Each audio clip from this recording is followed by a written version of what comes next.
সুপ্রিয় শিক্ষার্থী, আশা করি তোমরা সবাই ভালো আছো, সুস্থ আছো এবং নিরাপদে আছো।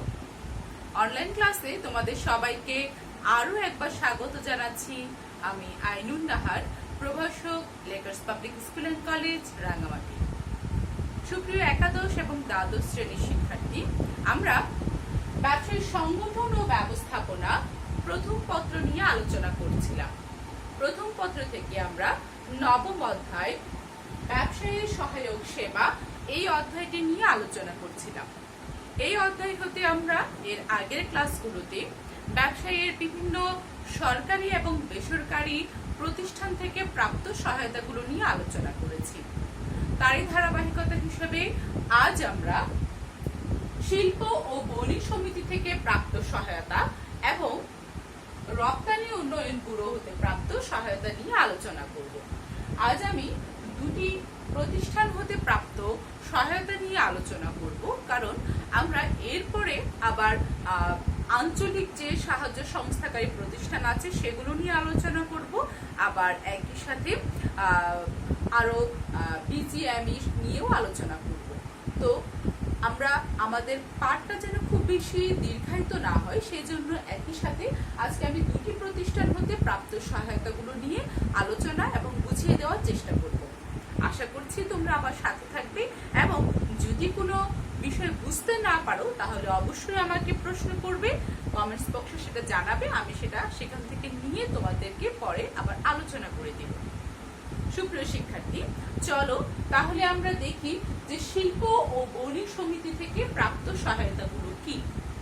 তার আগে জেনে নিই যে শিল্প ও বণিক সমিতি কাকে বলে। শিল্প ও বণিক সমিতি বলছি আমরা কোনো নির্দিষ্ট অঞ্চলের বা দেশের ব্যবসায়ী ও শিল্পপতিদের পারস্পরিক স্বার্থ রক্ষা ও ব্যবসায়িক উন্নয়নের লক্ষ্যে একত্রিত হয়ে যৌথভাবে ব্যবসা পরিচালনা বা কাজ করার একটি অমুনাফাভোগী প্রতিষ্ঠান।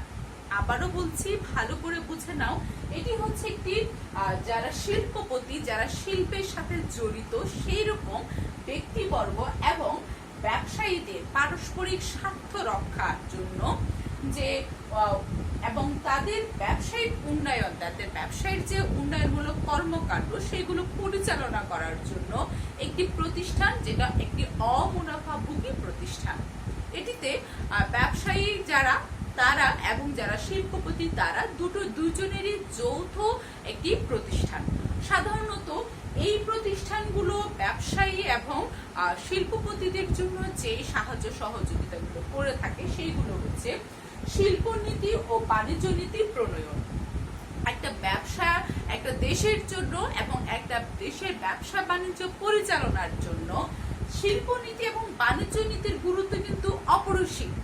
শিল্পনীতি এবং বাণিজ্য নীতি, যে এই নীতিগুলো যদি একটা ব্যবসায়ে সম্প্রসারণের জন্য যদি সুদৃঢ় না হয়, তাহলে সেইখানে কিন্তু মালিক এবং শ্রমিক এবং দেশের অভ্যন্তরীণ বাণিজ্যের দেশটিও এবং বিদেশীয় ভাবেও মানে সবাই কিন্তু এই নীতিটা যদি ঠিক না থাকে, সবাই কিন্তু কম বেশি আমরা ভুক্তভোগী হব।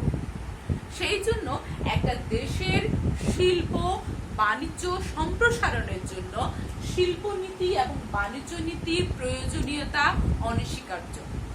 অবশ্যই একটা দেশের শিল্প নীতি যতটা বেশি সমৃদ্ধশালী হবে, সেই দেশের শিল্প এবং বাণিজ্যের প্রসার তত বেশি হবে। শিল্প এবং বাণিজ্যের নীতিটা এই জন্য সুদৃঢ়ভাবে প্রতিষ্ঠিত হয়, সেই উদ্দেশ্যে শিল্প ও বণিক সমিতি কাজ করে। তারপর আমরা দেখি মানব সম্পদের উন্নয়ন। শিল্প ও বণিক সমিতি মানব সম্পদের উন্নয়নের চেষ্টায় কাজ করে। কিভাবে? তারা তাদের ব্যবসা বাণিজ্যে প্রচার প্রসারের মাধ্যমে তাদের যে ব্যবসায়ীরা আছে তারা যে বিভিন্ন ধরনের উন্নয়নমূলক যে কর্মকাণ্ডের সহায়তার প্রয়োজন হয় তা এই বণিক সমিতি তাদেরকে দেয়। বণিক সমিতি থেকে তাদের সদস্যগণ, মানে যারা এই বণিক সমিতি এবং শিল্প বণিক সমিতির সদস্য হয়, সেই সকল প্রতিষ্ঠানদেরকে তারা কি করে, সেই প্রতিষ্ঠানকে তাদের পরিচালনার জন্য যারা তাদের সদস্য থাকে, সেই সদস্যরা তাদের প্রতিষ্ঠান পরিচালনার জন্য যাবতীয় তথ্যাদি, যাবতীয় আইনি ঝামেলা বা অন্য যে কোনো ধরনের যে কোনো পরামর্শ বা যে কোনো ধরনের প্রশিক্ষণ প্রদানের মাধ্যমে তারা কি করে মানুষদেরকে সম্পদে রূপান্তর করে। তারপর বলছে ব্যবসায়ী পরিবেশ উন্নয়ন। ব্যবসায় প্রচার প্রসারের জন্য আমরা আগেই বলেছি যে ব্যবসায়ী পরিবেশ কিন্তু অত্যন্ত গুরুত্বপূর্ণ। আমাদের দেশে যেহেতু ব্যবসায়ী পরিবেশটা গড়ে উঠেছে অনেক পরে, সেই জন্য আমরা ব্যবসায়ের প্রচার প্রসারটার বা ব্যবসা বাণিজ্যে আমরা কিন্তু ঢুকেছিও পরে। আমাদের দেশটা কিন্তু সর্বপ্রথম ছিল, প্রথম দিকে ছিল কিন্তু কৃষি প্রধান দেশ। সেই জন্য আমরা ওই ব্যবসা বাণিজ্যে অনেক দেরিতে আসার কারণে আমরা কিন্তু ব্যবসা বাণিজ্যের অনেক পিছিয়ে আছি। এই পিছিয়ে থাকার কারণে আমরা ব্যবসা বাণিজ্যে সমগ্র বিশ্বে যেইভাবে এগিয়ে যাচ্ছে ব্যবসা বাণিজ্যে, আমরা সেইখানে কিন্তু নিতান্ত শিশু হিসেবে পিছনে পড়ে আছি। এইটার জন্য কিন্তু ব্যবসা বাণিজ্য প্রচার প্রসারের জন্য একটা সুন্দর পরিবেশের প্রয়োজন হয়। সেটা কিরকম? যদি আমি ব্যবসা করতে যাই, আমি প্রতিনিয়ত যদি বিভিন্ন আইনি ঝামেলা বা বিভিন্ন ধরনের ঋণের সমস্যা বা আর্থিক সমস্যায় প্রতিনিয়তই যদি আমাকে ভুগতে হয়, তাহলে কিন্তু একজন ব্যবসায়ী বা একজন উদ্যোক্তার কিন্তু ব্যবসা করার সেই মানসিকতাটা নষ্ট হয়ে যায়। অর্থাৎ আমার দেশে সুষ্ঠু ব্যবসায়িক পরিবেশ যদি বিদ্যমান না থাকে, তাহলে কিন্তু একটা দেশের উদ্যোক্তা বা ব্যবসায়ী বা শিল্পপতি কারোরই কিন্তু সেইভাবে কিন্তু আগ্রহ থাকবে না ব্যবসা বাণিজ্য করার জন্য। সেই ক্ষেত্রে এই শিল্প ও বণিক সমিতি তাদেরকে, তার যে সদস্যগুলো আছে তাদেরকে তারা বিভিন্নভাবে সাহায্য সহযোগিতা করে যেন একটা সুন্দর ব্যবসায়িক পরিবেশ আমাদের দেশে বিরাজমান হয় বা তৈরি হয়। সেই জন্য শিল্প সমিতি, শিল্প বণিক সমিতি ব্যবসায়িক পরিবেশের উন্নয়নের লক্ষ্যে কাজ করে। তারপর দেখি আমরা ব্যবসায় তথ্য সংগ্রহ ও সংরক্ষণ। ব্যবসা করার জন্য আগেই বলেছিলাম, প্রায় আমি তোমাদেরকে এটা বলি, যখন ব্যবসায়ী একটা ব্যবসা প্রচার প্রসার ঘটানোর জন্য তথ্যের কোনো বিকল্প নেই। এখন এটা বলা হয় যে যত বেশি তথ্যবহুল হয় সে তত বেশি শক্তিশালী হয়। ঠিক ব্যবসার ক্ষেত্রেও একই রকম, যে প্রতিষ্ঠান যত বেশি তথ্যবহুল হবে, যে প্রতিষ্ঠান যত বাজারজাতকরণ সম্পর্কে, অন্য প্রতিষ্ঠান সম্পর্কে বা ব্যবসায়ের পণ্যের প্রচার প্রসার সম্পর্কে বা বিশ্ব বাজারের সম্পর্কে যে যত বেশি তথ্যবহুল হবে, সেই দেশ, সেই প্রতিষ্ঠান, সেই দেশ ততটা এগিয়ে যাবে। শিল্প বণিক সমিতি ব্যবসায়ীদেরকে সেই রকম দেশের অভ্যন্তরে, দেশের বাইরে, বিদেশে কোন ধরনের পণ্য, কি পণ্য কিভাবে হলে ভালো হয়, এইরকম যাবতীয় তথ্যাবলী দিয়ে সাহায্য সহযোগিতা করে। তারপর দেখি বাজার সম্প্রসারণ। একটা বাজার, আমার দেশের বাজার আছে, আমার দেশের পণ্যের বাজার, আমি ব্যবসায়ী যে ব্যবসাটা করছি সেই ব্যবসায় দেখা যাচ্ছে যে আমার দেশের সেই পণ্যের বাজারটা বেশ ভালো।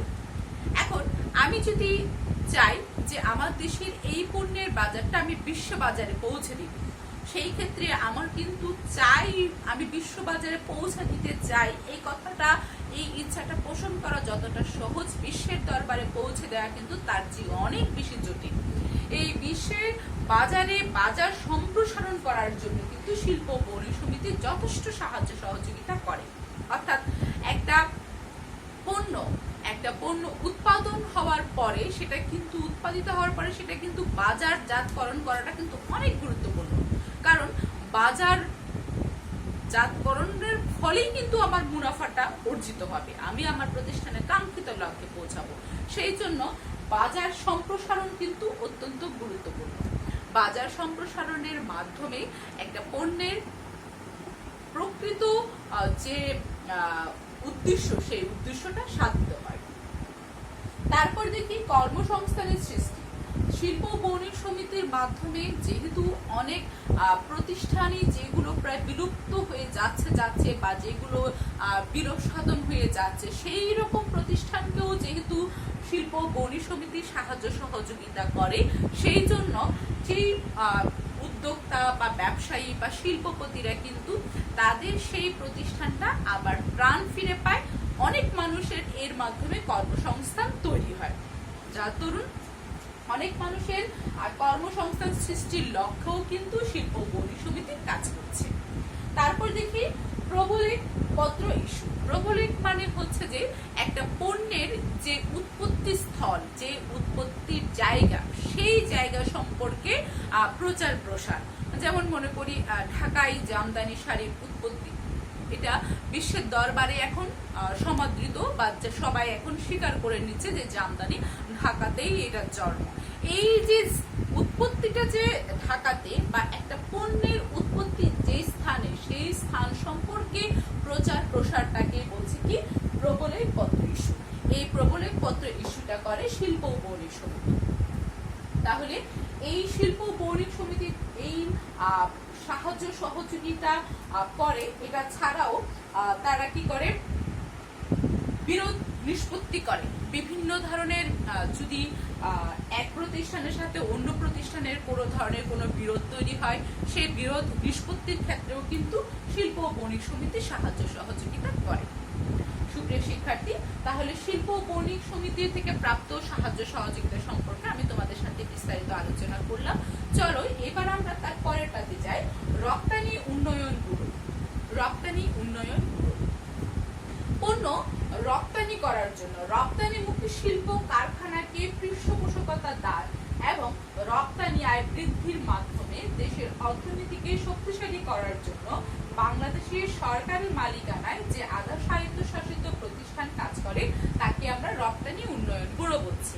আবারও বলছি, রপ্তানি উন্নয়ন ব্যুরো হচ্ছে যে রপ্তানিমুখী শিল্প কারখানাকে পৃষ্ঠপোষকতা দান করা এবং রপ্তানি আয় বৃদ্ধির মাধ্যমে, রপ্তানি করে দেশের পণ্যকে দেশে রপ্তানি করে যে বৈদেশিক মুদ্রা আমরা অর্জিত হবে, তার মাধ্যমে দেশের শক্তিশালী অর্থনীতিকে শক্তিশালী করাটাই হচ্ছে রপ্তানি উন্নয়ন ব্যুরোর একটা মূল উদ্দেশ্য। এই রপ্তানি উন্নয়ন ব্যুরোটা সরকারি মালিকানাধীন, যেটা আধা স্বায়ত্তশাসিত প্রতিষ্ঠান হিসেবে কাজ করছে।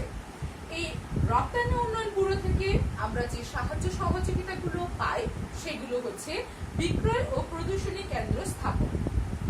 বিক্রি বৃদ্ধি করার জন্য আমাদের রপ্তানি উন্নয়ন ব্যুরো যথেষ্ট সাহায্য সহযোগিতা করে।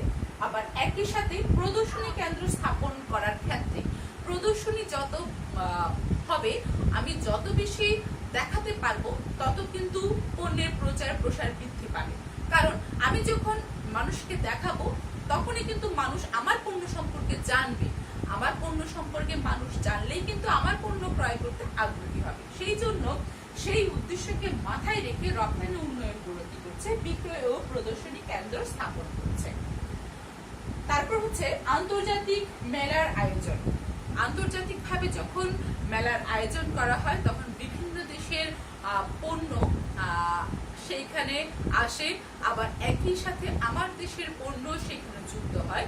তাহলে সকল দেশ যারা অন্য দেশ থেকে এসেছে তারাও আমার দেশের পণ্য সম্পর্কে জানলো এবং আমার দেশের মানুষও অন্য দেশের পণ্যের সাথে নিজের পণ্য তুলনা করে নিজের পণ্যের প্রতি যে আকৃষ্ট বা আকর্ষিত হওয়া, সেটা কিন্তু এর মাধ্যমে হচ্ছে। আর অন্য দেশ কিন্তু আমার দেশের পণ্য সম্পর্কে জানতে পারছে, আমার পণ্যের গুণাগুণ সম্পর্কে জানতে পারছে। তাহলে বিশ্বে বাজারে তারাও আমার পণ্য কিনতে আগ্রহী হবে, বিশ্ব বাজারে আমার পণ্যের বাজার দখলের একটা সম্ভাবনা তৈরি হচ্ছে। তারপর হচ্ছে বাণিজ্য মেলার আয়োজন। রপ্তানি উন্নয়ন ব্যুরো বাণিজ্য মেলার আয়োজন করে থাকে। বাণিজ্য মেলার মাধ্যমে পণ্যের প্রচার প্রসার বৃদ্ধি পায়, ভোক্তারাও অনেক উপকৃত হয়, পণ্য তারা খুব সহজেই নিজের হাতের কাছেই পায়, যেটা খুবই পণ্যের একটা পণ্যের উদ্দেশ্যই থাকে ভোক্তাকে যে পূর্ণ তৃপ্তি দান করা। সেই পূর্ণ তৃপ্তি বাণিজ্য মেলার মাধ্যমে ভোক্তারা ক্রয় করতে পারে, আর যে উৎপাদনকারী সে খুব সহজেই ভোক্তাদেরকে বা ক্রেতার কাছে পণ্য বিক্রি করতে পারছে। তারপর দেখো উপাত্ত ও তথ্য সরবরাহ। রপ্তানি উন্নয়ন ব্যুরো বিভিন্ন পণ্যের বিভিন্ন তথ্য উপাত্ত সংগ্রহ করে এবং সেগুলো সরবরাহ করে। বিশ্বের যেই দেশের যেই মানুষ বা যেই ক্রেতা এটি সম্পর্কে জানতে চায়, রপ্তানি উন্নয়ন ব্যুরো তাকে তথ্য দেয় এবং তার থেকে সেই উপাত্তগুলো সংগ্রহ করে। তারপর হচ্ছে অর্থ সংস্থানের সহায়তা। রপ্তানি উন্নয়ন ব্যুরোর যে সদস্যরা থাকে তারা অনেক সময় বিভিন্ন অর্থের সংকটে ভোগে। তাদেরকে বিভিন্ন ধরনের ঋণ বা বিভিন্ন ধরনের বিভিন্ন মেয়াদে স্বল্প দীর্ঘমেয়াদী ঋণ প্রদান করার মাধ্যমে রপ্তানি উন্নয়ন ব্যুরো সাহায্য সহযোগিতা করে থাকে।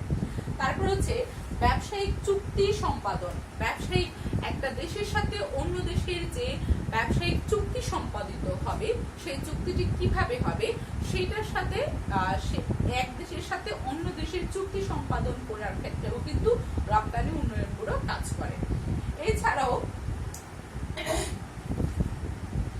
এছাড়া আমদানি অনুমতি পত্র সংগ্রহ, এছাড়া মানে কোন দেশ থেকে যদি পণ্য আমদানি করার প্রয়োজন হয় সেই ক্ষেত্রেও রপ্তানি উন্নয়ন ব্যুরো সাহায্য সহযোগিতা করে।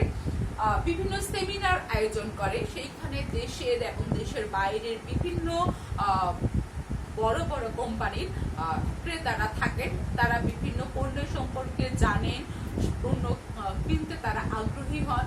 এই পণ্যের এক এক ধরনের বাজারের যে চাহিদা সেই সম্পর্কে তারা জানেন। এইভাবে রপ্তানি উন্নয়ন ব্যুরো সেমিনার আয়োজন করেও কিন্তু সাহায্য সহযোগিতা করে। রপ্তানি উন্নয়ন ব্যুরো আবার তার বিভিন্ন প্রতিষ্ঠানকে অনেক সময় পুরস্কৃতও করে, যেটাও অত্যন্ত গুরুত্বপূর্ণ। এতে কিন্তু উৎপাদনকারী প্রতিষ্ঠানের মধ্যে একটা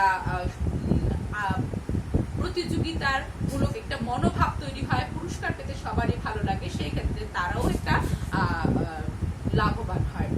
তো সুপ্রিয় শিক্ষার্থী, আজ আমরা শিল্প বণিক সমিতি থেকে প্রাপ্ত সহায়তা এবং রপ্তানি উন্নয়ন ব্যুরো থেকে প্রাপ্ত সহায়তা সমূহ সম্পর্কে জানলাম। তোমরা নিশ্চয়ই ক্লাসটি মনোযোগ সহকারে করেছো। যদি কোনো সমস্যা থাকে আমাকে জানাবে। আমরা পরবর্তী ক্লাসে পরবর্তী আরেকটা টপিকস নিয়ে আলোচনা করব।